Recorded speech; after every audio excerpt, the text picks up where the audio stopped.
I used to work in a closet, and don't get me wrong, I was grateful for the dedicated space. At least I wasn't working on top of my bed or something. But it was very small, and it got smaller as time went on, and there was no windows, so it was kind of dark. But I shot all my YouTube videos in there, and none of y'all noticed, so I must have done a pretty good job. But long story short, I moved across the country and accepted a new job, and we're here in a new home, and I have a dedicated space that I can turn into an office of my dreams. I don't have an unlimited budget, nobody does, so I'm gonna be doing some things for my storage and organization solutions, as well as some of the other just touch-ups and decorations that'll save some money. There's some areas that I don't wanna cut costs, but a lot of it you can, and I've come up with some pretty creative solutions that I think you'll like. Oh yeah, and I forgot to say, I'm sharing this new office space with my wife, which I think will be super cool to work next to each other after the kids have gone down to bed, and just be another good way to connect with each other and collaborate. The color we went for on the walls was a bright cream color for the main walls, and then the accent wall is a sagey color. And I'm really into greens, I guess, now, as evidenced by my backpacks, which you'll see a little bit later. But this sage color, it's light and it's a natural look that I think will look really nice with the wood accents that this office is going to feature. Painting takes forever, even in this relatively small room, but it's worth it. In total, we spent under $100 for the primer and all the paints. Painting isn't cheap, but it just makes such a huge difference to go from the dark to the light, especially. The next step is to install the shelves, which will be a really big feature of this room, I think, if it comes together. I went with some quality pine boards, aka the second cheapest boards I could buy at the hardware store. This room is over 11 feet long, so these boards are huge, but even still, it cost me only $60 for all of this wood. And as a pro tip, if you don't have a saw or a place to saw, check to see if your hardware store has one that you can borrow. Mine did, and that was essential for getting just the right sizes and also to get them to fit in my car in the first place. Also, our room is weird in that it has these ledges on two of the walls, and it was my wife's good idea to put a board on the back wall over this ledge, and I'm super glad we did. It looks really good. And if you're wondering about the brackets, these are the cheapest white brackets I could find. We're kind of going for like a wood and a white theme in this room, and it cost me less than $20 for all of them, which means the whole wall shelving system cost about $80 to finish, and that's not bad at all, and I think it looks really good. It definitely looks more expensive than what I paid. My wife already had some pieces of IKEA furniture, and I thought it would be cool to match them along this wall. Unfortunately, we just moved away from an IKEA, and IKEA's delivery fee is super high. I decided to order some IKEA lookalikes from Amazon instead. They aren't as nice quality, but they are good enough, and they're different dimensions, but they are cheaper and do offer a lot of storage still. By the way, I'll be putting links to everything I can in the description so you can find it if you want exactly what I have. The idea was to have this continuous desk across the back supported by these dressers as kind of their legs, but both my new dresser's height and the desk thickness that I bought were different than the IKEA furniture, so it ended up staggered like this.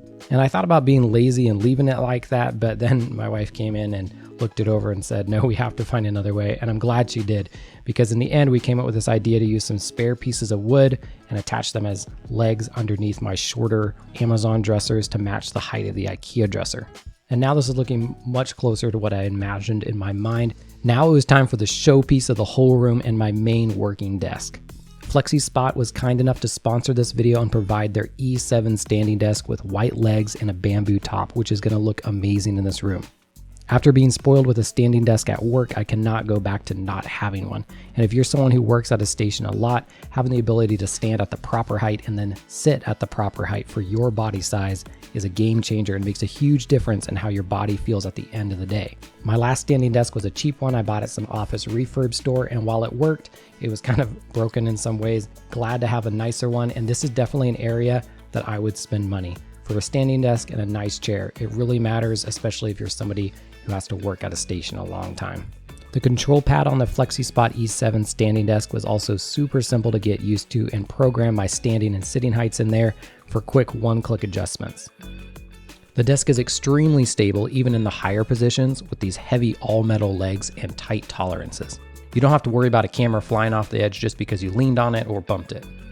FlexiSpot offers a 30-day risk-free return policy and a 15-year warranty on the desk, and that includes its motor and electronics, so you can be worry-free with your investment.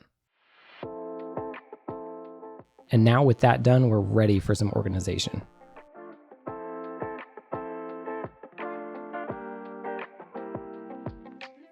Okay, admittedly, I have way too much stuff, but this office setup handled it like a champ, with plenty of places to store things.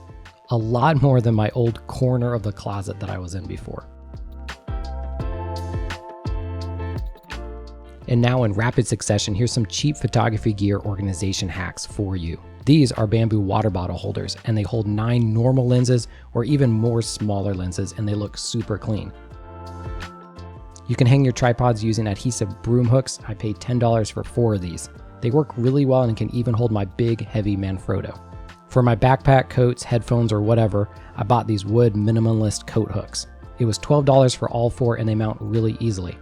I did learn that I can't really hold my backpack when it's packed full of my gear and laptop and everything very securely, but for empty backpacks or mostly empty backpacks, they work just fine. For my drawers, I bought some drawer liner that keeps things from rattling and moving around, and I also went for these bamboo drawer organizers from the same company that made the water bottle holders. I think this can be a really good idea, but make sure you measure your drawers really carefully first, because I ended up with some wasted space here that I don't think was necessary. And to save money, honestly, just using cardboard dividers or small boxes goes a long way to keeping a drawer organized, and you're reusing something that you would have just thrown away. Partway through this build, I realized that the ceiling fan was going to become a big problem. It's large and the room already felt small, plus it was about to feel a lot smaller once I mounted my large lights up. After doing a bunch of research, I finally settled on this circular flush LED light, and I have to say it made a huge difference. The room feels so much larger with that fan out of the way. I'll link the one I used in the description, but it's really not the best quality. It does the job and looks good. I'm just surprised it costs so much money. I got the largest size, and I'm glad I did because it's just barely bright enough. And now for the big reveal of our new office.